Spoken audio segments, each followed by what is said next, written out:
The Associated Latter-day Media Artists, or ALMA, began with a concept of fellowship and service, and a desire to see the media used in a positive way.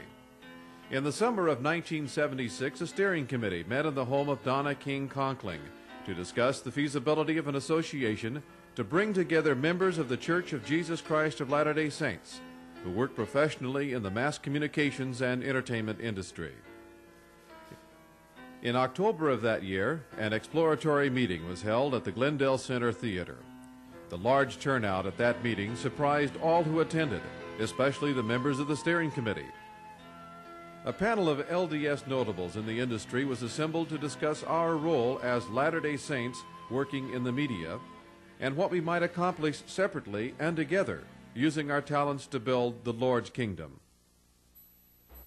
I want to tell you what a grand experience it is for me to look out in this group and see so many faces of people that I've known over the years that are in the business, and not until you get a group together like this do you really get the full impact of what this group could do, united together in a cause for good. It is possible that the kind of thing that brings us together tonight is to pool our efforts and our talents. I'm here tonight because I felt I should be here tonight.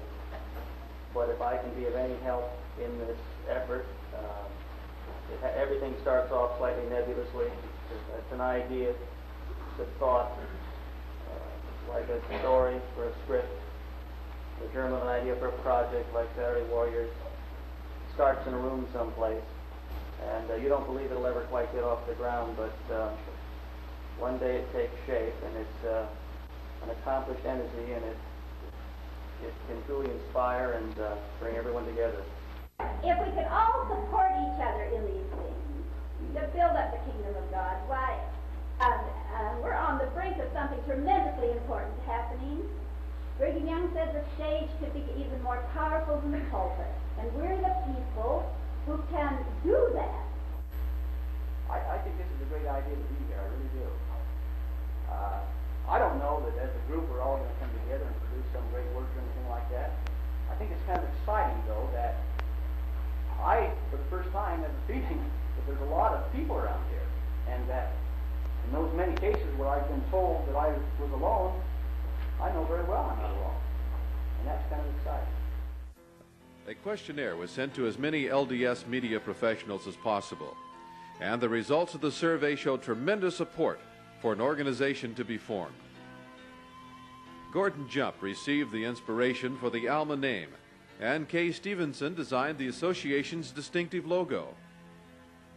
ALMA's first official fireside and membership meeting was held on January 31st, 1977. The location once more was the Glendale Center Theater, which through the kind hospitality of the Hales and the Deeplines has become ALMA's unofficial home base. Heber Woolsey, then Director of Public Communications for the LDS Church, flew to Los Angeles from Salt Lake City to meet the group and be its first speaker. As I look around tonight, and as was mentioned, you were pleased to have me here. Believe me, I'm more pleased to be here because all my life I've hoped to see an organization where LDS talent would get together so that we that sometimes have opportunity to use them will become better acquainted with you. How do we get over to the world in entertainment and in drama, in music, in documentary, we could go on, but the media, how do we use them to intrigue people and interest people in our message?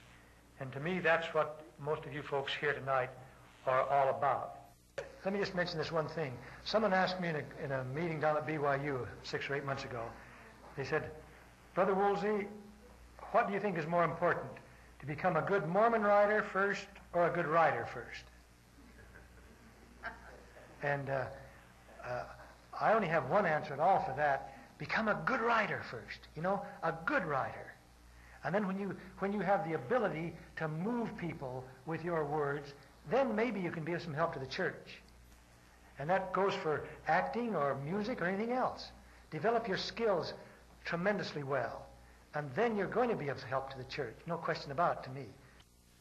Robert Starling and Gordon Jump outlined the purpose and philosophy of ALMA and answered questions from the audience. By being together, you create sort of a synergistic relationship between people. What kind of a relationship? I mean, that's not something I'm going to have to explain to my bishop later. A linguistic relationship. As someone on one of their cards said, too, that we received back, said, why do we meet as a priesthood, ward relief society, and etc.? It's because we strengthen each other when we gather together. Someone else wrote, let's be sure that none of us is alone when we stand for righteousness. So there are a couple of other good reasons for being a part of a group. One of the first projects of ALMA was to publish a directory of its members to facilitate networking and foster acquaintance. Over the years, this has evolved into a useful tool for those seeking to work with LDS talent in the various media-related fields. It was Gandhi who said that no community can develop without a journal of some kind, a means of communication among its members. The Voice of ALMA has for 10 years been just that, a voice for our members and a forum for the discussion of relevant issues in the community of LDS media artists. ALMA soon grew beyond the boundaries of its origin in Southern California. Memberships came in from all over the United States and such places as England, Germany, Sweden, Norway, and Switzerland. Chapters were formed in Utah, Seattle, and Honolulu. Several meetings were held in Washington, D.C. to interest members in organizing a chapter there. Within a few short years, over 1,000 people have joined ALMA. More recently, interest in ALMA chapters has been expressed in Phoenix and Denver. On one occasion in Salt Lake City, an open house was held to greet ALMA members and others attending General Conference. Displays were arranged showing activities and refreshments were served. In both Utah and the Los Angeles area, many inspiring fireside talks have dealt with that particular interface between the gospel and the media that is of most interest to ALMA members. Audiences thirst for positive entertainment alternatives. The time is long overdue to stop talking about the media weather and start doing something about it. We as an organization, and I hope you as artists within the church, should be prepared to do that, to affirmatively press into action facilities, creativity, marketing expertise that will favorably compete for mass audiences, that will effectively use the media tools, that will financially be successful. And if you and I don't compete to use the media effectively, then a-religious and anti-religious factions will continue to form the value systems of the world. We can and will make those alternatives a reality.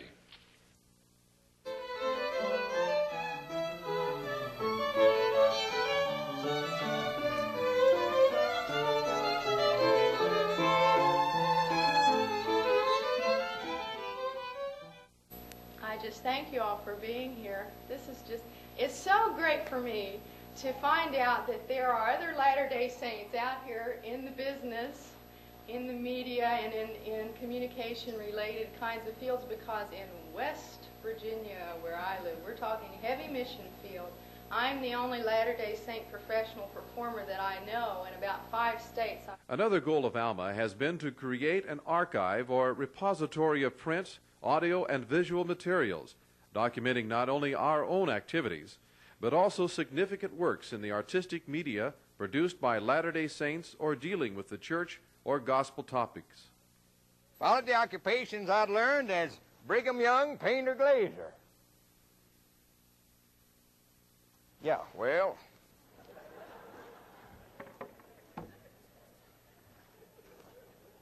I see it was in New York that I have my first recollection of meeting a Mormon. That is, somebody I knew to be a Mormon. A man named Samuel Smith brought a Book of Mormon by to my brother, Phineas H. He said it was a record of the ancient Indians who lived on this continent. My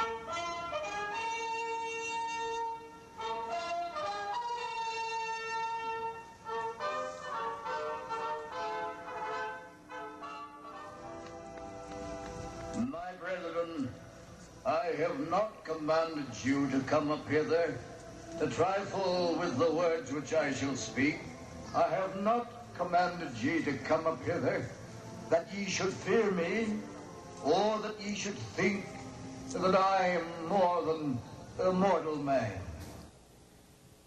And Jesus stood in the midst, and the multitude gave way, till they had all been brought unto him. And he took the little children, one by one, and blessed them.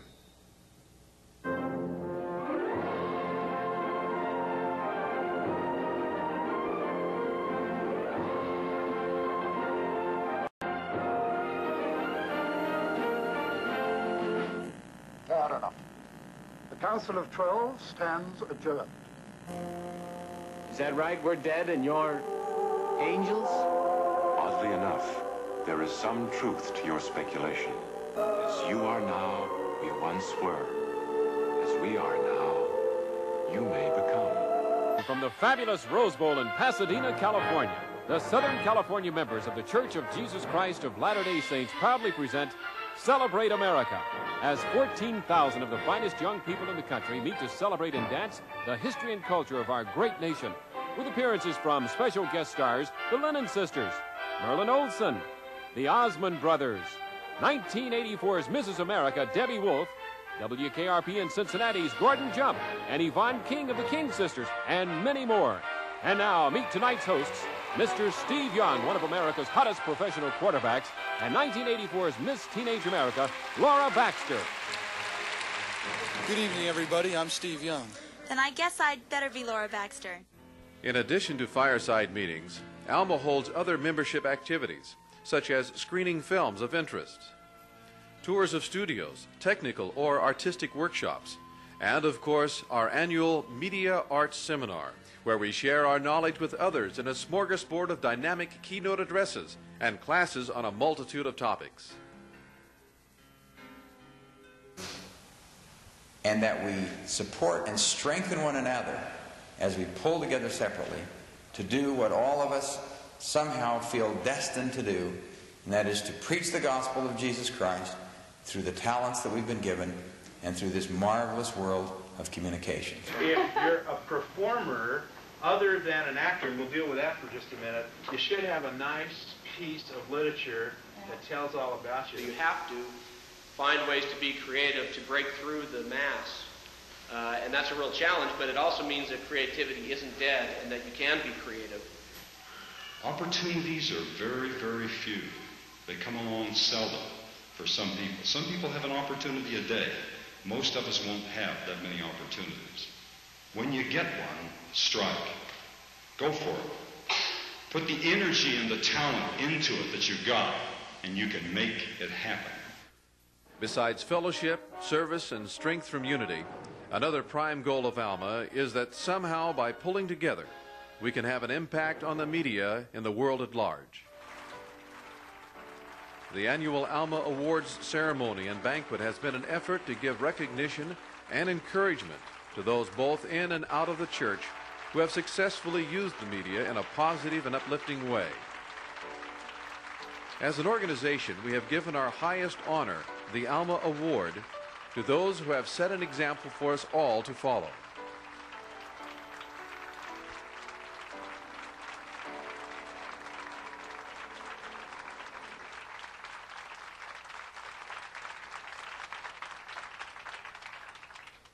It does seem extraordinary to me that 60 years later, a man who found it very difficult to use words, but whose passion and faith made him able to stand in the rain and preach to crowds leaving football matches and athletic stadiums.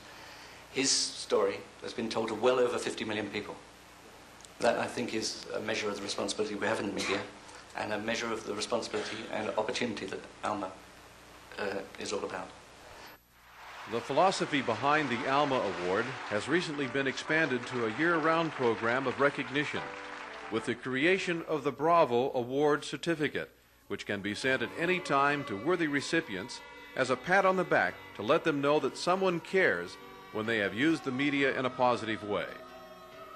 The ALMA Board of Directors extends an open invitation to our members for the Bravo Award nominations, and there is no limit to the number which can be given.